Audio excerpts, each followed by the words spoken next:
कोविड-19 के वैक्सीन को लेकर रशिया ने बड़ा ऐलान किया है। रशिया वैक्सीन स्पुतनिक वी ने दुनिया का पहला कोरोना वायरस वैक्सीन बनाने का ऐलान किया और इसके बाद ही दुनिया भर में खुशी की लहर दौड़ गई।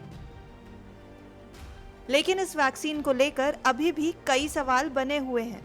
ये वैक्सीन कितना कारगर और सुरक्षित है, इसे लेकर सवाल खड़े हो रहे हैं। दरअसल इस वैक्सीन ने रजिस्ट्रेशन के दौरान रूसी सरकार ने जो दस्तावेज दिए हैं, उसने वैक्सीन के सुरक्षित होने पर ही सवाल खड़ा कर दिया है। दस्तावेजों से जो सबसे अहम जानकारी मिली है, उसके मुताबिक वैक्सीन कितनी सुरक्षित है, इसे जानने के लिए क्लिनिकल स्टडी पूरी ही नहीं हुई है। रूसी वैक्सीन स्पुतनिक वी पर सवाल WHO समेत देशों के वैज्ञानिकों ने खड़े कर दिए हैं। दरअसल डेली मेल की एक खबर के मुताबिक इस वैक्सीन के ट्रायल के नाम पर 42 दिन में सिर्फ 38 वॉलंटियर्स को ही इस वैक्सीन की खुराक दी गई थी। इतना ही नहीं, ये भी सामने आया है कि ट्रायल के तीसरे चरण पर रूस कोई जानकारी देने के लिए तैयार नहीं है, जिस पर WHO ने भी सवाल उठाया है। वहीं रूसी सरकार का दावा है कि हल्के बुखार के अलावा कोई भी साइड इफेक्ट्स अब तक इस वैक्सीन से नहीं दिखे हैं, जबकि दस्तावेज बताते हैं कि 38 वॉलंटियर्स में 144 तरह के साइड इफेक्ट्स देखे गए हैं।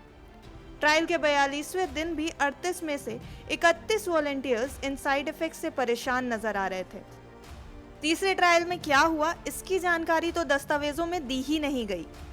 रूस ने इस बात का ऐलान तो कर दिया कि उसने कोरोना वायरस की वैक्सीन बना ली है, लेकिन उसने वैक्सीन से जुड़ी जानकारियां अभी तक WHO के साथ शेयर नहीं की है, जिसकी वजह से WHO ने शक जाहिर किया है कि रूस ने वैक्सीन बनाने के लिए तय दिशा निर्देशों का पालन नहीं किया और इसलिए यह जानकारी नहीं देना चाहता। रूस का दावा है कि वैक्सीन ट्रायल के जो नतीजे सामने आए हैं, उनमें बेहतर इम्यूनिटी विकसित होने के सबूत मिल रहे हैं।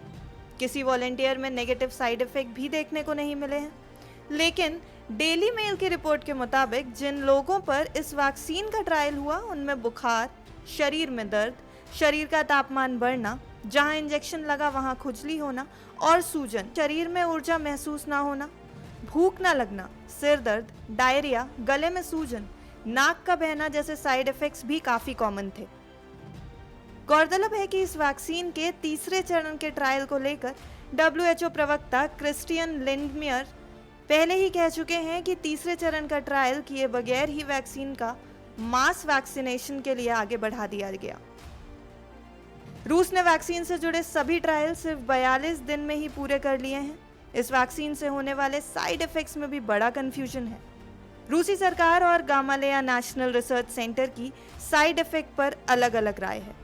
रूसी सरकार किसी भी तरह के साइड इफेक्ट से इनकार कर रही है, जबकि गामालेया नेशनल रिसर्च सेंटर का कहना है कि इस वैक्सीन से बुखार आएगा और वो पैरासीटामोल खाने से ठीक हो जाएगा। इन दोनों से अलग रशियन न्यूज़ एजेंसी फोटांका का दावा है कि वॉलंटियर्स के शरीर में दिखने वाले साइड इफेक्ट्स की लिस्ट काफ़ी लंबी है। रूस ने भले ही यह दावा किया हो कि उसने कोरोना वायरस की वैक्सीन बना ली है, लेकिन उसके इस वैक्सीन पर WHO समेत कई देशों के वैज्ञानिक अब सवाल उठा रहे हैं।